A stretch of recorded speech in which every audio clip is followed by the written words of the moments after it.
कर्म और भाग्य की गणना में न मां बड़ी और न ही पुत्र। एक दिन एक नौजवान अकेला बैठा रो रहा था। पास ही से एक साधु गुजरा तो उसके नौजवान से पूछा, क्यों बेटा क्यों रो रहे हो?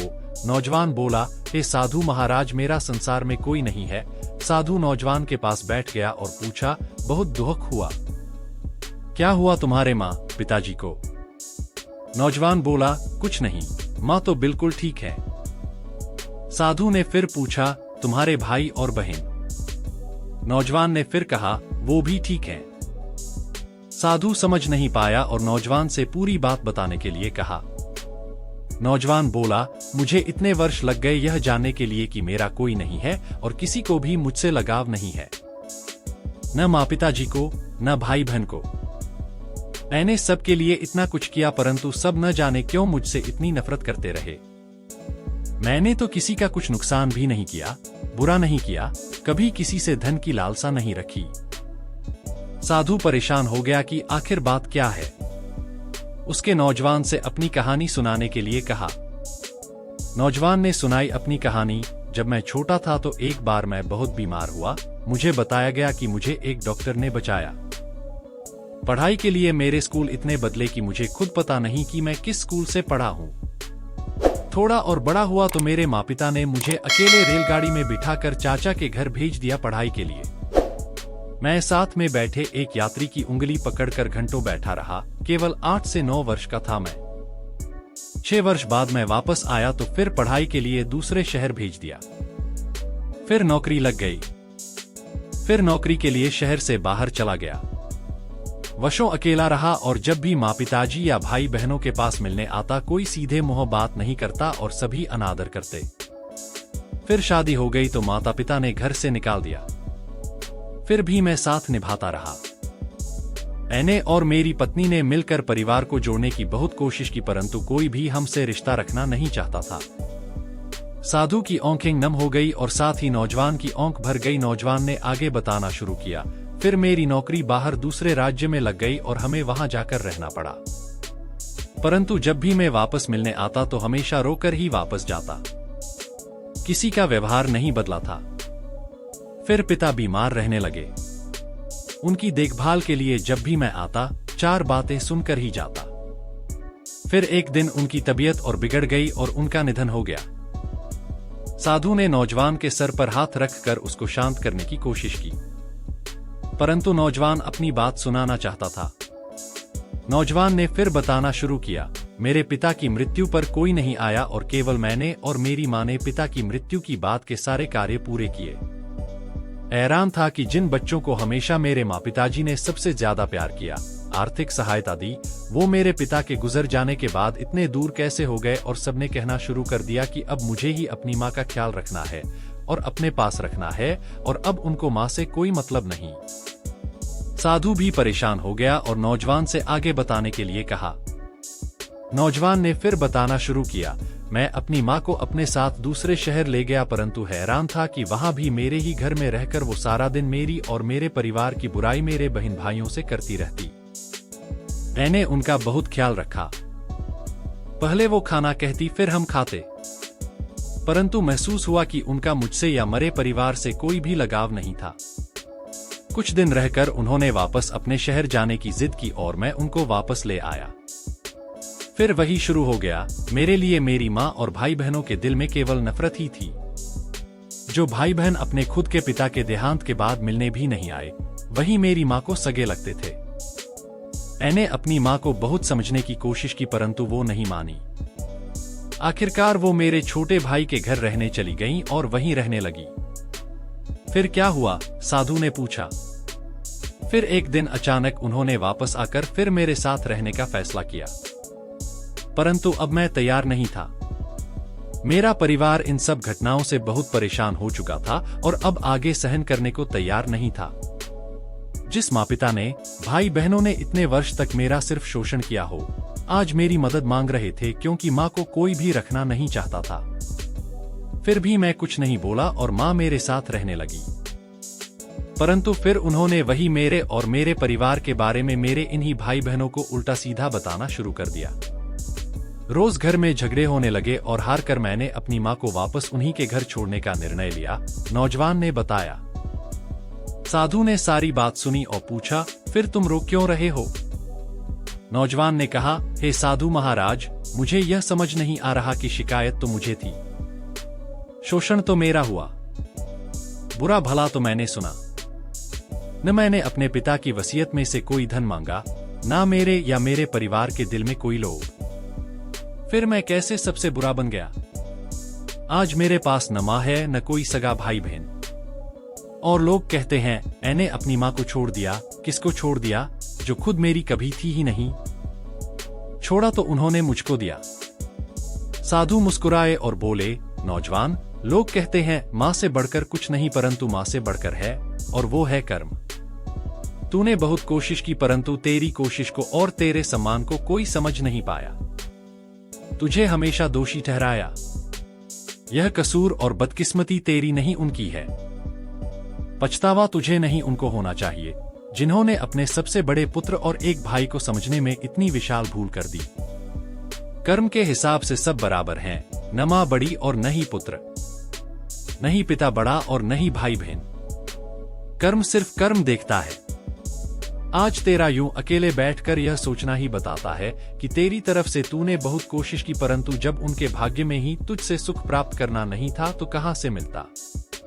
इसमें तू क्या करेगा?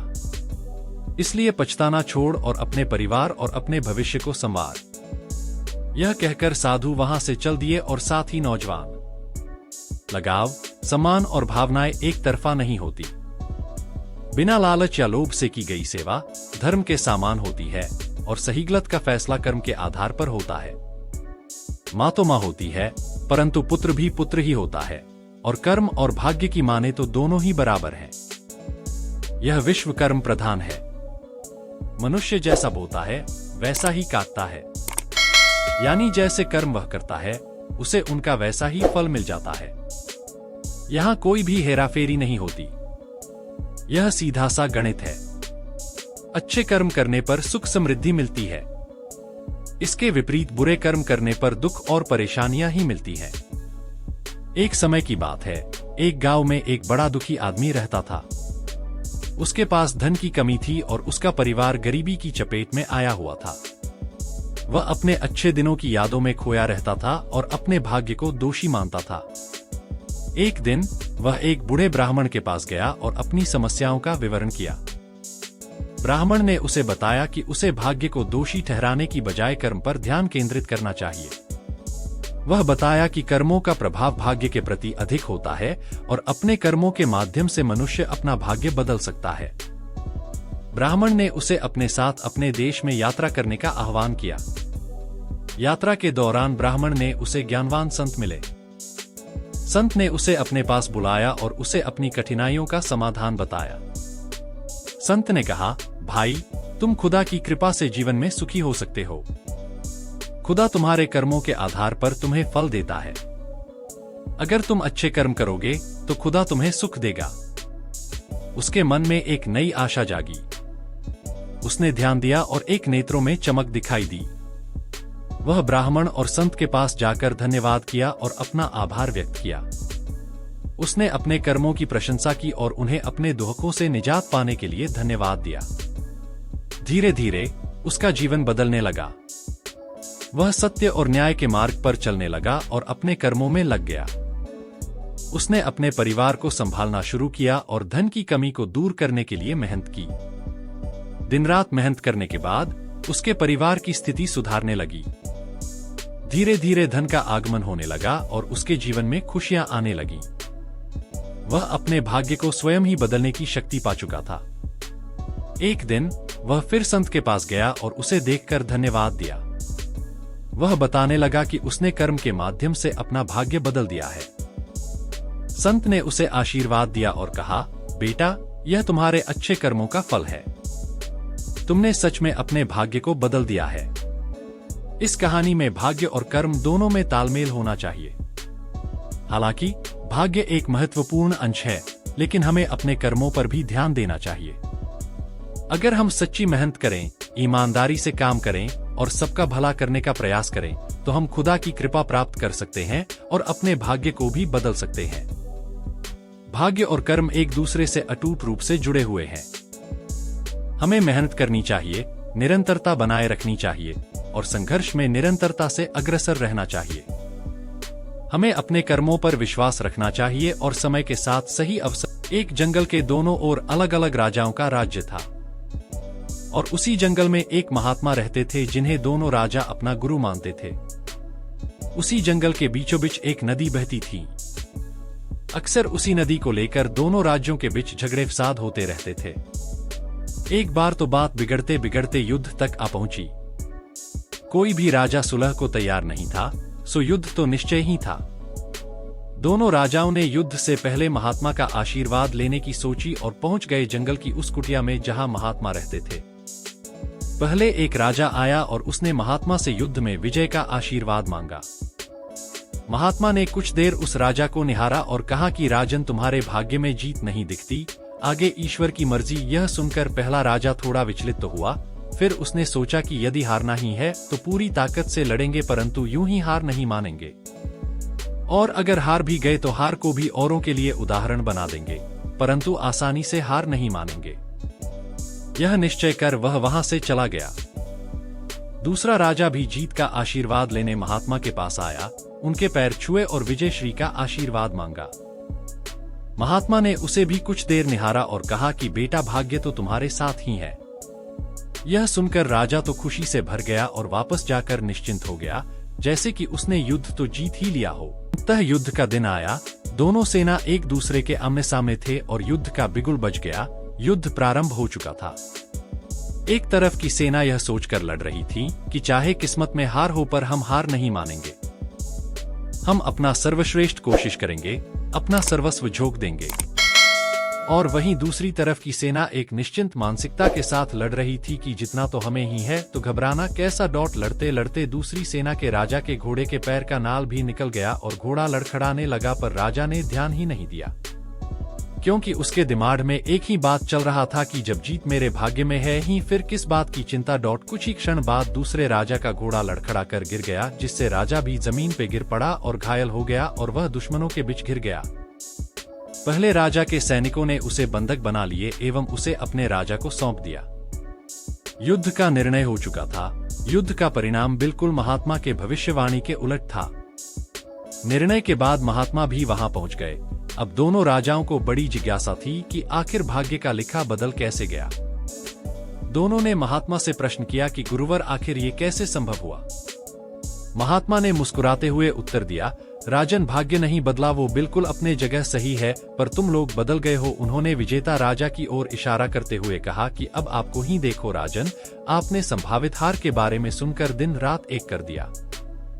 सब कुछ भूलकर आप जबरदस्त तैयारी में जुट गए, यह सोचकर कि परिणाम चाहे जो भी हो पर हार नहीं मानूंगा। खुद हर बात का ख्याल रखा, खुद ही हर रणनीति बनाई, जबकि पहले आपकी योजना सेनापति के भरोसे युद्ध लड़ने की थी।